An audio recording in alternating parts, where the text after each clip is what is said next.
Since when do war criminals get second chances? Am I missing something? Welcome to Game Philosophy, and today we're going to be talking about Paarthurnax and that quote. Since Skyrim is the most released game of all time, GTA 5 comes close too. I don't need to introduce it to anyone. Everyone has played and loved this game, and how couldn't you? You get to be a Viking bashing dragons with a hammer. This is what peak performance looks like. The nostalgia hits hard and is entirely justified when you play it again. Even the main menu screen is peak gaming. I sat on the title screen just jamming to the music. It doesn't get more iconic than this, and as iconic as the opening theme is, Paarthurnax, the benevolent dragon secretly serving humanity while in hiding, is a close second.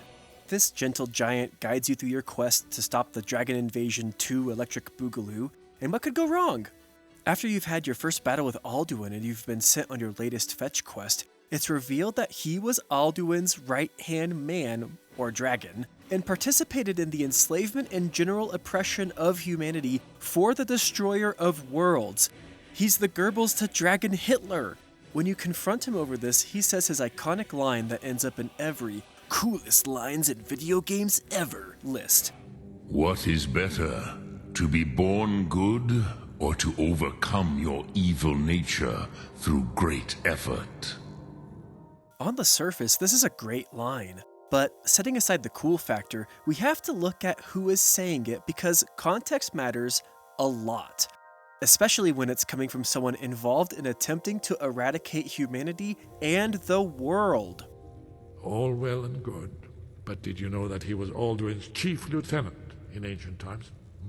Responsible for terrible atrocities. Here's the big picture. He helped Alduin enslave our ancestors.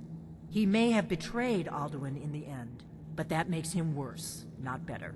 I would not trust another Dova. Simply put, I wouldn't get into the ethics of murder with Ted Bundy or corporate rights with health insurance company CEOs, and I'd be even less inclined to hear the musings on the nature of being and determinism from a war criminal. Yeah, I get that you're wee sorry for attempted genocide, but that doesn't excuse you for attempting genocide. He's had a lot of time in sycophants helping him build his argument on why he shouldn't be held accountable like the numerous other dragons I've slain to get here, and he has every incentive to do so. Who wants to die? That's the most basic drive of existence. If he can have his cake and eat it too by throwing out a cool line here and there to anyone who questions him, it's worth it. He's a traitor to his kind, leading humans to discover the very means of destroying his own race for a war he and his friends started. Wait a minute, this seems oddly familiar. And Seath the Scaleless betrayed his own, and the dragons were no more. Paarthurnax pulled one right out of the war criminal handbook and fled to Argentina, started a cult, and tried to lose his Dova accent. The objectively correct thing to do in this scenario is to be the arbiter of justice and give Paarthurnax his overdue judgment, cool rhetorical questions notwithstanding. But what if Paarthurnax wasn't a sore loser looking to save his own skin? Let's separate the art from the artist and take the quote at face value. The philosopher in me sees this question and leads me down the dark path of the Socratic dialectic. Let's get this out of the way first thing. I hate Socrates. Socrates is just Plato's OC. Think Socrachew. Socrates is Plato's version of reliving a fight in the shower where you get to use all those zingers you were holding back. He's history's first Redditor, and Plato pitted Socrates against the best of them: Parmenides, the entire city of Athens, and Protagoras, just to name a few. And Athens did end up having the last laugh. Socrates never wrote any of his teachings down because he didn't want them to die on the page. Ideas are alive and mature as they are spoken about and challenged, so writing them down kills truth, as Plato would like you to believe. And this method of discussing ideas became known as the Socratic dialectic. There are a few hallmarks of the Socratic dialectic. 1. Socrates is always right. 2. Whoever he's talking to is always wrong. Simple, right? But seriously, the mechanism of the Socratic dialectic is the predecessor to the scientific method. The scientific method goes, create a hypothesis, test your hypothesis by trying to prove it wrong, rinse and repeat. In the Socratic dialectic, you present a hypothesis. Virtue can be taught. Now you work through arguments, testing your hypothesis. If virtue can be taught, then why do good people end up with bad kids? Wouldn't the parents be the best example to teach their children? In the Socratic dialectic, the main test is the law of non-contradiction, meaning something can't be true and false at the same time. If something is true, it must be true in all scenarios no matter what. It never reaches a breaking point. The other major feature of the Socratic dialectic is defining your terms. Socrates feigns ignorance through most of his dialectics, but importantly, he ends up carefully defining what terms he's using with lawyer-like precision. This is where he usually traps his interlocutors. After you've gone through enough argument, you end up with a theory, not truth, and much like with the scientific method, a theory is mostly assumed to be true until there's evidence proving it wrong, in which case, you go back to the first step and test a new hypothesis. What actually ends up happening with Socrates is the other person gets so mad they just leave, giving Socrates a victory by default like in Protagoras. Protagoras is definitely not worth a read, so I'll summarize it here. Socrates and pals are talking about how pretty underage boys are when one of his friends says he's going to take lessons from this smart guy named Protagoras. Socrates doesn't like this one bit because he's the only smart guy in town. He then goes to challenge Protagoras and show everyone how big of an idiot he really is. He decides to make a fool of Protagoras by asking him what he would even teach people. His answer is how to be virtuous. Socrates, being a jerk, asks why Protagoras would undertake something that isn't possible to do because virtue can't be taught. Socrates and Protagoras argue about the nature of virtue until Protagoras gets so annoyed he leaves the conversation. There, I saved you an afternoon of having to read Protagoras.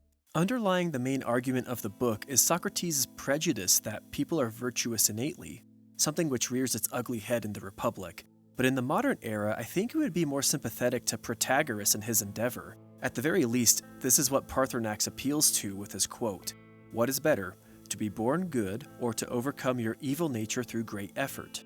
Let's overanalyze this quote and get to the bottom of its meaning. First, the what is better part of the question makes this a moral investigation. Morality really only works when people have a choice in the matter and can choose better or worse. Like when I'm at the grocery store, I can choose to pay or steal. If there wasn't the possibility of a bad choice, then morality wouldn't matter. There are many different approaches to morality, from utilitarianism, which states that whatever action does the most good for the most people is the morally good choice, to deontology, which teaches that morality is axiomatic, meaning that you should make choices that you would want everyone else to make too. Think of the golden rule on steroids. And even relativism, which our good friend Protagoras founded, which is, man is the measure of all things, meaning that each person decides for themselves what is good. Much like some fish like saltwater and others like freshwater, humans have their own relative good and evil.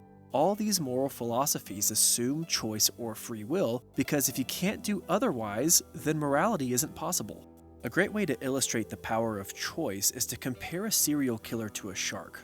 Now, both are prone to dismembering and eating people, but we judge and blame the serial killer and not the shark. Why?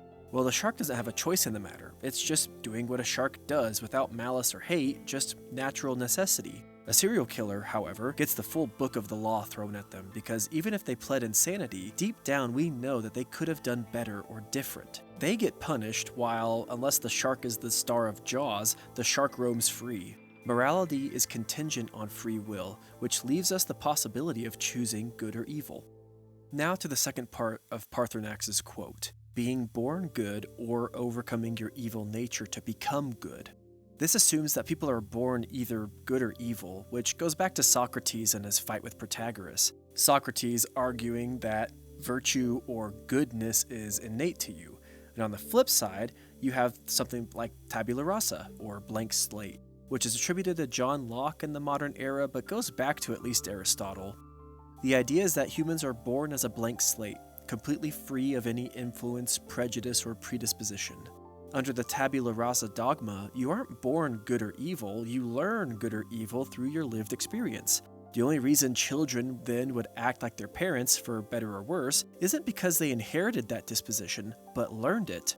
Paarthurnax would disagree with the tabula rasa mindset, and modern science may as well. In a study done on field mice, researchers discovered that complex behaviors may be genetically coded. They took two species of field mice, old field mice and deer mice, and isolated them in captivity. The salient difference between these species is the architecture of their burrows, where oldfield mice build complex burrows with escape tunnels, while deer mice build simple burrows without escape tunnels. The mice raised in captivity of each species made burrows matching the burrows of their wild counterparts. They didn't have an older generation to teach them the design, they just did it instinctually. Then, researchers started interbreeding the two species, and the hybrid offspring started to make burrows that were a mix between the two pure bloodlines. The worrying implications of this study are that complex behaviors are coded in the DNA of rodents, so how many of our complex behaviors are in our DNA? Based on the research, it looks like we may be born a little good or evil, but the nuance here is whether or not it is deterministic, meaning if you are born good, you can't do otherwise, and likewise for being born evil. Paarthurnax must assume that being born good or evil doesn't mean that you will always be good or evil, but that your nature can be overcome through your choices, as evidenced by his own lived experience. While I can safely assume that most of you watching don't have to fight the urge to murder, you do have your own pet vices that you struggle to overcome, be it procrastination, snacking, playing too many video games, other things. The question is, were you born with those vices, or did you learn them? This brings the whole good or evil dilemma out of the abstract and into real life. When Paarthurnax asks the player his famous question, the stakes are as high as they can be, which is hard to relate to. But when we reframe the question in more mundane terms, I think we can understand what's at stake. Is it better to never have an addiction, or to overcome an addiction through great effort? Is it better to never have made a mistake, or to overcome mistakes through great effort? Now it's not in this lofty, idealistic, super realm. It's real. It's felt. Like, I can actually relate to these types of questions, and I have strong feelings on them. Voltaire explores this question in great detail in Candide, where a young, naive boy is cast out of relative paradise and suffers through the real world, until at the end, the beautiful woman he risked everything for is a disgusting crone and he lives in abject poverty. While the real world is full of suffering and evil, Candide grows as a person which would have been impossible in his previous naive environment, and he learns to become good rather than merely being good unchallenged. Voltaire is famous for his satire, and Candide is hyperbolic in its message, but the truth is hidden in there. Being good without having been challenged on it isn't truly being good. Again, back to the morality discussion above, you can't be good unless you have an option to not be good. Are mistakes required to know how to be good? It depends. I don't need to experience losing all of my teeth to meth to know that doing meth is bad. I can know what good is without having to choose to do evil. Now, I may have certain predispositions that will influence my decision, so that I'm more likely to struggle with certain vices more than others, and this will be the evil nature that I overcome with great effort daily. I do have to suffer temptation, and I do have to discipline myself in order to make progress, but that all stems from my own unique identity and my own unique journey into becoming better. So what may be hard for me may not be hard for you. The key is overcoming that difficulty. That is where the moral good is. Really, Paarthurnax's question comes down to, is it better to never challenge your nature or to overcome it? Replace the word good from the original quote with anything, and the answer becomes clear.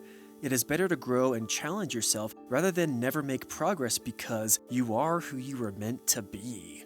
There is freedom and power in acknowledging that you have limitations or predispositions, and you will overcome them. Paarthurnax is appealing to a noble impulse and desire to be better than you currently are, but the fact remains that there are actions that are too evil to allow in civilized society. People will applaud reformed drug addicts or anyone who has overcome some hardship and succeeded in spite of it, but you will never see anyone praise the prisoners on death row or the serial killer that has been caught because they have now learned that killing is bad.